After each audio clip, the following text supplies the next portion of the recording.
السلام عليكم ورحمة الله وبركاته. كثير من الأخوة يسألون عن كيفية علاج السعال، سواء كان السعال عند الأطفال أو عند الكبار. الطريقتين: أولا يشرب مثل الشاي، يشرب مثل الشاي، والثانية يبخر، يستنشق بخاره، يعني البخار نشم البخار مالته. هاي الطريقة الأولى يشرب كما يشرب الشاي الساخن مرتين باليوم، الأولى بعد وجبة الإفطار يعني بعد الريوق، والثانية قبيل الغروب، لما قبل الغروب بشوية. زين. أما البخار هي بخار الحبة السوداء، طبعا يستنشق بها لمدة ربع ساعة مرتين يوميا. زين. طبعا وهذا البخار الاستنشاق إلى فوائد أخرى، منها لتسهيل التنفس وشنو بعد وللزكام. زين. شلون نحضر هذا العلاج؟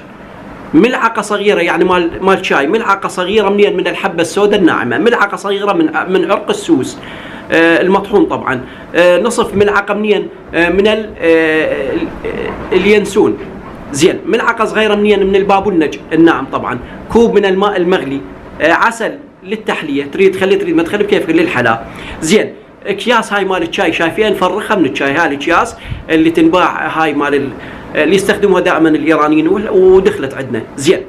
بالنسبه للشراب هذا نفسه هذا اللي قلت عليه، هاي المواد نجعلها في خليط، وين نعبيها بهاي الأكياس ونخليها بالمي المغلي ونشربها. زين. بالماء المغلي، وحتى كيس عصره.